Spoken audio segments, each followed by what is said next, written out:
अस्सलाम वालेकुम। Programme UT की आवाज़ के साथ मैं हूं आपका मेज़बान हमजाद से। हमारे प्रोग्राम का आज का मौजू required attitude for our dream job पर गुफ्तगू करने के लिए हमने जिस शख्सियत को मौजू किया है, किसी तारुफ के मोहताज नहीं, मोटिवेशन स्पीकर हैं, ट्रेनर हैं, लाइफ कोच हैं, निजी यूनिवर्सिटी में एज अ लेक्चरार के तौर पर विजिट करते हैं यूनिवर्सिटीज़। आइए इनसे बात करते हैं। अस्सलाम वालेकुम जी वालेकुम अस्सलाम। सर, कैसे हैं आप? अल्हम्दुलिल्लाह। हमज़ा और यूटी न्यूज़ का बहुत बहुत शुक्रिया कि उन्होंने एक अहम मौजू के ऊपर जो है वो बात करने के लिए आज मुझे मदऊ किया।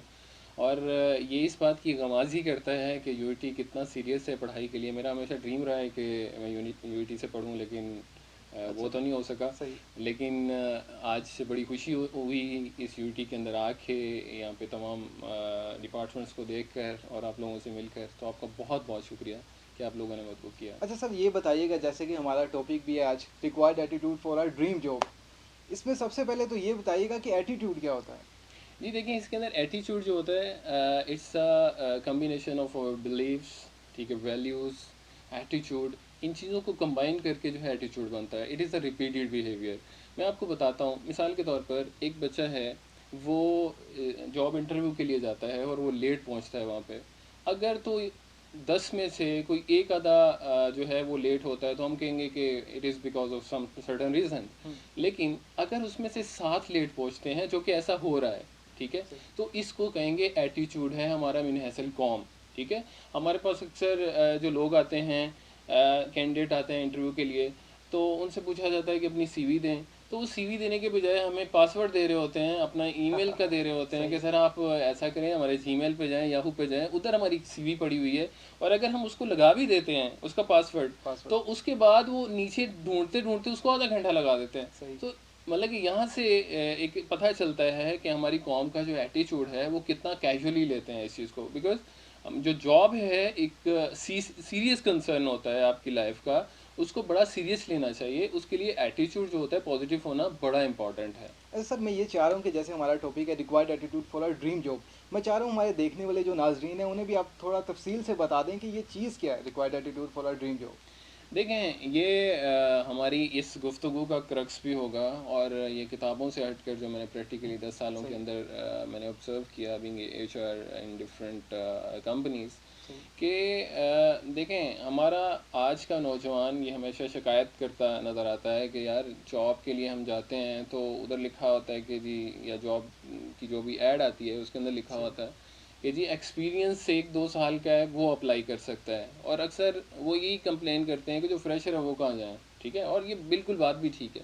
अच्छा, उसके अंदर ये है कि अगर आप डिग्री ले चुके हैं, तो क्या आपके पास स्किल सेट है? देखें, हमारे जो नौजवान के पास वो इन्फॉर्मेशन है, लेकिन इन्फॉर्मेशन काफ़ी नहीं होती, हमें नॉलेज होना ज़रूरी है। मिसाल के तौर पर मैं कैमरे की एग्जांपल देता हूँ। हम्म। मैं आपको कहता हूँ आपको कैमरे का पता है, आप कहते हैं हाँ जी कैमरे का पता है, सही। तो ये आपकी इन्फॉर्मेशन हुई। लेकिन सही। अगर मैं इसको कहूँ आपको ऑपरेट करना आता है, इसकी सारी चीज़ों का पता है, बैटरी कहाँ होती है, इसका फोकस किस अच्छा तरह से जफर भाई, होना, ये बताइएगा ये तालीमी सारी। इदारे जो है वो स्किल्स कैसे इंप्रूव करें स्टूडेंट्स की? देखिए, उसके लिए होता है कि हमारी यूनिवर्सिटीज़ अगर जो भी कुछ पढ़ाया हुआ है वो लेकर अगर किसी कंपनी के अंदर उनका इंडस्ट्रियल विजिट्स करवाते हैं। मिसाल के तौर पर एक एचआर का बंदा है, तो वो एचआर डिपार्टमेंट के अंदर ले जाएं और प्रैक्टिकली उन जो पढ़ा हुआ है, ठीक है, हम्म। जैसे ट्रेनिंग एंड डेवलपमेंट है, रिक्रूटमेंट एंड सिलेक्शन है, ठीक है, परफॉर्मेंस मैनेजमेंट है, सही। उनके तमाम फंक्शन का उस एचआर अगर मैनेजर से जाके पूछेंगे, ठीक है, तो वो ज़्यादा बेहतर तरीके से बता सकेगा। क्योंकि जो प्रैक्टिकल चीज़ें हो रही होती हैं वो डिफरेंट होती हैं, जो पढ़ रहे होते हैं वो डिफरेंट रहे होते हैं। हमारा भी जो मेन मसला है वो यही है। आपका क्वेश्चन मैं उसको बड़ा अप्रिशिएट करूँगा कि आपने बड़ा वैलिड क्वेश्चन सही। पूछा, कि हमारा बेसिकली एकेडेमिया और इंडस्ट्री का आपस में लिंक नहीं है। ठीक है, मेरी अक्सर सीईओ से बात होती है, तो वो अक्सर, एक तो सीईओ ने गाली निकाल के मतलब कि इस चीज़ को अच्छा। कहा सही। कि ज़फ़र साहब, मैं क्या बताऊं कि जो हमारे पास आते हैं, और क्योंकि हम लोग इंडस्ट्री में जब उनको काम के लिए कहते हैं तो उनका स्किल सेट ही नहीं होता। तो अच्छा। मैं तमाम नौजवानों से ये दरख्वास्त करता हूँ कि अपने केएसएस के ऊपर बात करें, उसके ऊपर काम करें। केएसए है क्या? केएसए है आपका नॉलेज, स्किल और आपकी एबिलिटीज़, इन तीनों के ऊपर काम करें।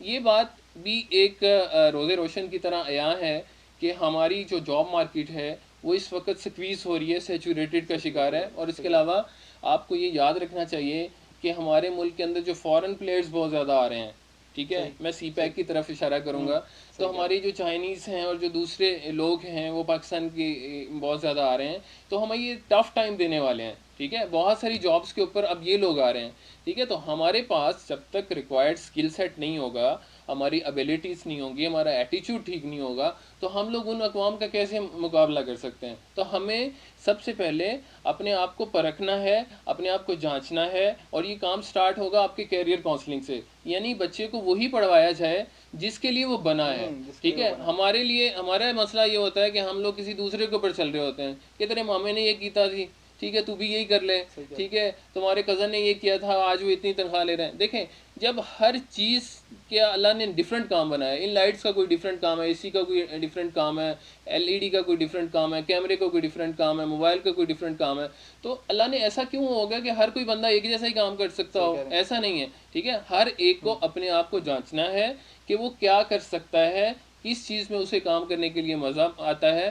देखें, इसका सिंपल सा टोटका है, अगर आपका प्रोफेशन बन जाए तो आपकी ज़िंदगी बड़ी स्मूथ हो सही जाएगी। कह रहे हैं। सर ज़फ़र भाई, इसके साथ ये बताइएगा कि हर साल जो है डिग्री होल्डर्स जो हैं वो पास आउट होते हैं, हर यूनिवर्सिटी से, हर इदारे से पास आउट होते हैं। उनके लिए जॉब के कितने मौके होते हैं हमारे पाकिस्तान में? देखें, जब मैं बात करता हूँ यूथ के पास आता हूँ तो यूथ कहती है जॉब नहीं है, और जब मैं एम्प्लॉयर के पास जाता हूँ, हायरिंग मैनेजर के पास है, वो कहते हैं अच्छा स्टाफ नहीं मिलता। सही। और ये बिल्कुल सही बात अच्छा, है। फ़र्क भी बता दीजिएगा सर कि फ़र्क क्या है इसमें, जो इसमें फ्रेश डिग्री होल्डर्स हैं और वो जो जैसे आप बात करें कि एचएस के पास आप जाते हैं और वो गिला करते हैं कि हमारे पास अच्छे स्किल्स वाले नहीं हैं, उसमें फ़र्क क्या है? नहीं, देखें, अब मेरे पास पिछले दिनों एक कंपनी ने कहा कि हमें लड़के चाहिए। मैंने कहा ओके फाइन, रिक्वायरमेंट क्या है जी, क्या कर सकते हो? They should be excelled in Microsoft office, ठीक है। यानी कि आप बिजनेस डिग्री करके आपको वर्ड, एक्सेल, पावर पॉइंट पे काम नहीं करना आ रहा, ठीक है। जैसे एक प्रोग्रामर है, उसको प्रोग्रामर को कोडिंग नहीं करनी आ रही, तो कंपनी कैसे उसको रखेगी?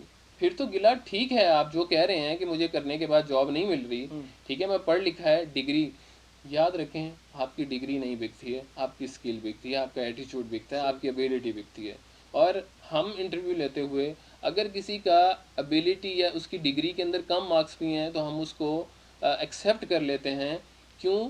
अगर उसका एटीट्यूड ठीक है, उसका लर्निंग बिहेवियर है, ठीक है।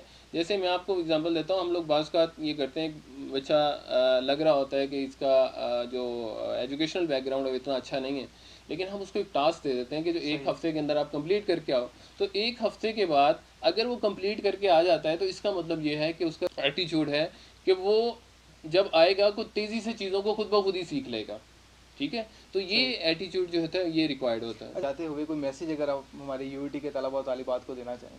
जी, मैं अपने तमाम भाइयों को, बहनों को और तमाम जो इस प्रोग्राम को देख रहे हैं, मैं उनके लिए यही पैगाम दूंगा कि देखें, अपने आप को स्ट्रेंथन बनाइए, अपना क़ुव्वत बनाइए, और अपने आप को इस काबिल बनाइए कि आप अच्छे दामों बिकें। बेसिकली आप जब अपनी जॉब के लिए अप्लाई कर रहे होते हैं तो अपना सीवी अच्छा बनाएं, अपने इंटरव्यू की तैयारी अच्छी करें, जानें कि मैं कहाँ जा रहा हूँ, किस जॉब के लिए जा रहा हूँ। हर एक जहाँ आपकी कहीं पे जॉब के लिए आप वैकेंसी देखते हैं तो वहाँ पे आपने अंधाधुंध जो है वो अपनी सीवी फेंकना नहीं है, अपने आप को देखना है मैं वहाँ पे सूटेबल भी हूँ या नहीं हूँ, ठीक है।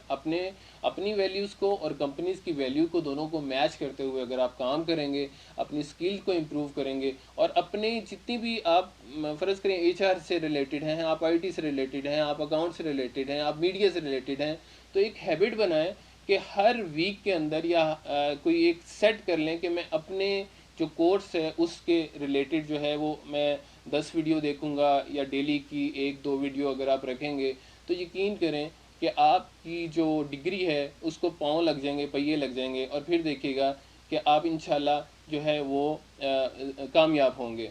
इसकी एग्ज़ाम्पल मैं एक और दूंगा, टाइम ज़्यादा हो रहा है, लेकिन वो एक रियल टाइम एग्ज़ाम्पल है जो मेरे एक सर देते होते हैं कि मिसाल के तौर पर एक ऐसा रास्ता है जिसके ऊपर बसें बहुत ज़्यादा कम हैं, सवारियां बहुत ज़्यादा हैं, और वहाँ पे जो बसें पीछे से आती हैं वो भरी हुई आती हैं। तो आप क्या करेंगे? आप करेंगे यार किसी तरह मुझे खिड़की के अंदर जगह मिल जाए। खिड़की के अंदर जगह मिल जाएगी तो आप अगले स्टॉप पे कुछ उतरेंगे, आप थोड़ा सा अंदर हो जाएंगे, अगले स्टॉप पे थोड़ा और उतरेंगे लोग तो आप थोड़ा सा और अंदर हो जाएंगे। तो कुछ स्टॉप ऐसे आएंगे कि आपको सीट मिल ली जाएगी। तो अगर आप पहले ही ये सोचते हैं कि जी मुझे जाते ही बड़ा अच्छा लग्रेटिव और डेकोरेटेड ऑफिस मिलेगा, ठीक है, आपको एक बड़ा लश सा एक ऑफिस मिल जाएगा, आपको गाड़ी मिल जाएगी, आपको बड़ी हैंडसम सैलरी मिलेगी।